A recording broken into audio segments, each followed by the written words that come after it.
नमस्कार, मैं प्रियंका। आप देख रहे हैं 4 पीएम। दूसरे चरण में पहले चरण से ज्यादा बम्पर वोटिंग दर्ज की गई है। खबरें निकलकर सामने आ रही हैं कि बम्पर वोटिंग के रुझान देखकर नीतीश कुमार भी फुल फॉर्म में आ गए हैं। अचानक से नीतीश कुमार ने एक तरफ जहां संजय झा, विजय चौधरी से लेकर ललन सिंह से मुलाकात की है, तो वहीं दूसरी तरफ नीतीश कुमार जैसे ही जेडीयू दफ्तर पहुंचे हैं तो तहलका मच गया है। दावा किया जा रहा है कि नीतीश कुमार कुछ बड़ा फैसला लेने की तैयारी में हैं। तो क्या प्रधानमंत्री नरेंद्र मोदी के विदेश दौरे पर जाते ही नीतीश कुमार बिहार में कुछ बड़ा खेला करने वाले हैं? सवालों के जवाब आपको बताएंगे। नीतीश कुमार ने वोटिंग के बीच बिहार में क्या एक्शन लिया है, उस पर भी आएंगे और इन सभी मुद्दों पर चर्चा करेंगे। चर्चा करने के लिए हमारे साथ मौजूद है दैनिक भास्कर के वरिष्ठ पत्रकार, political editor KP Malik sir. उनका स्वागत करते हैं और समझने की कोशिश करते हैं कि आखिर नीतीश कुमार करना क्या चाहते हैं। नमस्कार सर, 4 पीएम पर आपका बहुत बहुत स्वागत है सर। डायरेक्ट सवाल पे आती हूँ और सबसे बड़ा सवाल तो अभी नीतीश कुमार ने वोटिंग के बीच खड़ा कर दिया है। खबरें निकलकर सामने आई हैं कि अचानक से नीतीश कुमार जेडीयू दफ्तर पहुंचे हैं, ललन सिंह से मुलाकात की है, विजय चौधरी से मुलाकात हुई है और तो और बिग ब्रेकिंग यहां तक निकलकर सामने आ रही है कि नीतीश कुमार बड़ा फैसला लेने की तैयारी में हैं। तो जिस तरीके से सर पहले चरण में बम्पर वोटिंग हुई, उसके बाद दूसरे चरण में अभी से वोटिंग प्रतिशत के रिकॉर्ड टूटते हुए नजर आ रहे हैं। फिलहाल जैसे सत्ता परिवर्तन के संकेत हुए हैं, ऐसे हालातों में क्या नीतीश कुमार एक्टिव हो गए हैं सर? देखिए प्रियंका, अगर आप देखें जिस प्रकार से पिछले 3 से 4 दिन से बहुत ज्यादा उठापटक बिहार में चल रही है, महीनों से चल रही है, वो तो उनकी पार्टी में भी टूट के संकेत दिखाई देते हैं। भारतीय जनता पार्टी लगातार अपना साम दाम दंड भेद भारतीय जनता पार्टी बिहार में कर रही है। ये सारी चीजों के बीच में पिछले 2-3 दिन से जो डेवलपमेंट हुए हैं, कल शाम सम्राट चौधरी एक बयान देते हैं कि नीतीश कुमार जी ने बहुत बड़ा धोखा भारतीय जनता पार्टी को दिया है, तो सब हंस पड़ रह गए, ये क्या कह रहे हैं। तो इस तरह की चीजें जब सामने आई हैं, उसके बाद ये देखा कि लगातार इस बात की चर्चा चल रही थी कि भारतीय जनता पार्टी कब एनडीए का मुख्यमंत्री का उम्मीदवार घोषित करेगी नीतीश कुमार को। नीतीश कुमार लगातार उसका इंतजार करते रहे, तो चाणक्य ने एक टीवी शो में कह दिया कि वो तो विधायक दल के नेता चुनेंगे उनको। तो उसके बाद जो है फिर उन्होंने सोचा कि प्रधानमंत्री जी शायद अपनी रैली में करेंगे।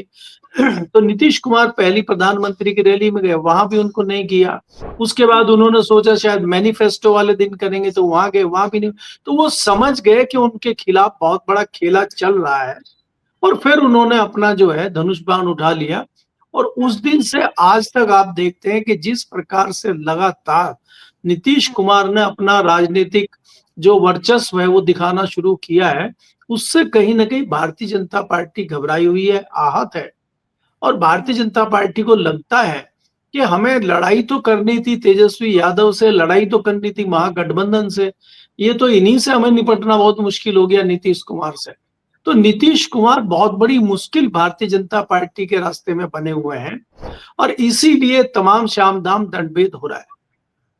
नीतीश कुमार बाखूबी समझ चुके हैं कि उनकी पार्टी टूट चुकी है और भले ही कई नेता दिखाने के लिए जेडीयू में हो, उनके साथ हो, लेकिन वो भारतीय जनता पार्टी के पाले में जा चुके हैं। चाहे वो लल्लन सिंह हो, चाहे अशोक चौधरी हो, चाहे संजय झा हो, ये सब लोग हैं। आप देखेंगे कि पिछले 2-3 दिन से जब से मीटिंगें बुला रहे हैं नीतीश कुमार, ना वो लल्लन सिंह को बुला रहे हैं, ना संजय झा को बुला रहे हैं। तो इसका मतलब है कि नीतीश कुमार चुपचाप अपना काम कर रहे हैं। जो उनके कुछ विश्वास पात्र लोग हैं, जिसमें एक मनीष वर्मा का नाम चल रहा है और दूसरे उनके नौकरशाह हैं, वो उनके साथ मीटिंग करके अपनी स्ट्रेटजी को तय कर रहे हैं। सर यहाँ पर मैं आपको बीच में टोकना चाहूंगी, जैसा कि आपने कहा कि ललन सिंह और उसी के साथ संजय झा को मीटिंग में नहीं बुला रहे नीतीश कुमार, लेकिन वोटिंग के बीच सुबह सुबह मीटिंग करने के लिए क्यों पहुंचे हैं? अचानक से जेडीयू दफ्तर का दौरा क्यों किया है? आधी रात तक अपने नेताओं से किस बात को लेकर फीडबैक लिया है, आपको क्या लगता है सर? देखिए प्रियंका, अगर आप देखेंगे, जाहिर सी बात है कि नीतीश कुमार ने पिछली बार भी जब उनकी मीटिंग लल्लन सिंह से हुई थी और संजय झा से हुई थी, तो बहुत तगड़ी डांट उन लोगों ने उनको लगाई थी। तो वो खाली डांट थी। अब मुझे ये लगता है कि वो किसी एक्शन के मूड में है, और जो बिहार की जेडीयू है उसमें कोई बड़ा एक्शन होने जा रहा है। क्योंकि मेरे को कल से ही इस बात को लेके बहुत बड़ा संशय है कि सम्राट चौधरी एकाएक ये कैसे कह सकते हैं कि नीतीश कुमार ने भारतीय जनता पार्टी को धोखा दिया है। अब वो भारतीय जनता पार्टी और जेडीयू के जो लोग हैं, जो जेडीयू के खिलाफ कार्रवाई कर रहे हैं, जो जेडीयू में गद्दार सिद्ध हो रहे हैं, वो लोग नीतीश कुमार को खलनायक बनाने पे क्यों तुले हुए हैं? तो ये जताता है कि कहीं न कहीं जो निशाना भारतीय जनता पार्टी का और एनडीए का निशाना तेजस्वी यादव या महागठबंधन के नेताओं के साथ होना चाहिए था, वो तोप का मुंह घूम के नीतीश कुमार के तरफ कर दिया गया। इसके मायने बहुत गंभीर हैं, और आपको ये समझना होगा कि अगर कुछ भी उठापटक बिहार में होती है तो उसकी धमक दिल्ली तक आएगी। और इसमें तो एक डायलॉग भी है, गाना भी है कि पटना हिलेला तो फिर दिल्ली भी हिलेला। तो अगर पटना हिल गया तो दिल्ली अपने आप हिल जाएगी, और उसका रिमोट कंट्रोल हिलाने का जो है वो अभी भी नीतीश कुमार के पास है। और नीतीश कुमार कहीं गए नहीं है, नीतीश कुमार अभी पटना में है। नीतीश कुमार वो नेता है जो पिछले 30-35 साल से सत्ता में है। पहले वो केंद्र की सत्ता में थे, मंत्री रहे 2 बार यहाँ, उसके बाद वो लगातार पिछले 20 साल से बिहार के मुख्यमंत्री हैं। तो इतनी आसानी से आप उनको हटा देंगे, ये हमारे गले नहीं उतरती है बात। तो भारतीय जनता पार्टी कोई बड़ा ऑपरेशन भी नीतीश कुमार के साथ नहीं कर सकती। उनको अरविंद केजरीवाल की तरह बना दे, उनको झारखंड के सीएम की तरह अरेस्ट कर ले, ऐसा भी एक्शन हिम्मत नहीं है भारतीय जनता पार्टी कुछ कर ले। तो भारतीय जनता पार्टी भी फंसी हुई है कि नीतीश कुमार को टैकल करें तो कैसे करें। और अब नीतीश कुमार का जो नजरिया है, नीतीश कुमार को लग गया है कि भारतीय जनता पार्टी उसको समाप्त करके बिहार को हड़पना चाहती है। ऐसे में वो बिहार के लिए लठ लेके खड़े हुए हैं, और जो दूसरे लठबाज नेता हैं जिनको लालू यादव के नाम से जानते हैं, जो लाठी को सरसों का तेल पिलाते हैं, अब 2 लठधारी साथ में आ गए। जाहिर सी बात है सर, अगर बिहार चुनावों की बात की जाए तो नीतीश कुमार ने अमित शाह को ये अच्छे से समझा दिया है कि बिहार का असली चाणक्य कौन है। फिलहाल जैसा कि आपने जिक्र किया कि जब बिहार हिलता है तो दिल्ली भी हिल जाती है, खबरें भी निकलकर सामने आई हैं कि असल में भी दिल्ली हिल गई है। जो दिल्ली में भयानक घटना हुई है, जिस तरीके से बम ब्लास्ट हुआ है, ये भी अपने आप में काफी से ज्यादा खतरनाक है। फिलहाल इस खतरनाक स्थिति में भी जिस तरीके से प्रधानमंत्री नरेंद्र मोदी भूटान के दौरे पर निकल गए हैं, आपको क्या लगता है सर, बैसाखियों को डगमगाता देखते हुए मोदी जी ने अपना पूरा मैदान ही छोड़ दिया है सर? देखिए प्रियंका, अगर आप देखेंगे ये कोई नई बात नहीं है। आप याद कीजिए, जब पहलगाम में बड़ी घटना हुई थी तो मोदी जी विदेश यात्रा से आके सीधे बिहार चले गए, तो वो स्पोर्ट पे कभी जाते नहीं है। प्रधानमंत्री जी 12 घंटे हमले के होते नहीं है और वो विदेश निकल लेते हैं, और हर घंटे ट्वीट कर रहे हैं, मैं पहुंच चुका हूं, मैं ये करूंगा, जन्मदिन की बधाई दे रहे हैं, कभी कुछ कर रहे हैं। तो ये जताता है कि वो देश को लेके किस प्रकार से संवेदनहीनता दिखा रहे हैं, और कहीं ना कहीं जनता में इस चीज का आक्रोश है। और इस आक्रोश का असर बिहार चुनाव पे कितना पड़ेगा ये तो मैं निश्चित तौर पे नहीं कह सकता। लेकिन आज देश जिस प्रकार से गमगीन है, देश की आत्मा पे जिस प्रकार का प्रहार किया गया है, भारत के दिल चांदनी चौक में जिस तरह से उसको घायल करने की कोशिश की गई है दुश्मन के द्वारा।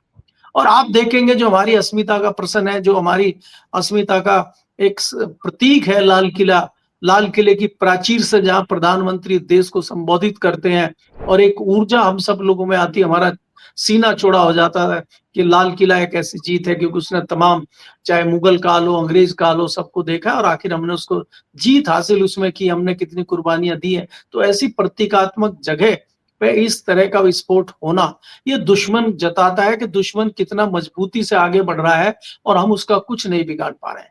क्या हमारी सुरक्षा एजेंसियां सो रही थी? क्या प्रधानमंत्री जी ने सुरक्षा एजेंसियों से कोई इस तरह की रिपोर्ट ली है? या कहीं ऐसा तो नहीं है कि गृह मंत्री जी प्रधानमंत्री तक कोई रिपोर्ट दे ही ना रहे हो, प्रधानमंत्री को सारी चीजों का पता ही ना हो? कहीं ऐसा तो नहीं है और प्रधानमंत्री जी बड़े हल्के में इस चीज को ले रहे हो और विदेश यात्रा पे निकल गए हो? विदेश यात्रा तो पोस्टपोन भी की जा सकती थी। भारत में इतनी बड़ी घटना हुई है और प्रधानमंत्री जी अपना दौरा भी रद्द नहीं कर सकते, तो ये कहीं न कहीं एक संवेदहीनता मुझे नज़र आती है।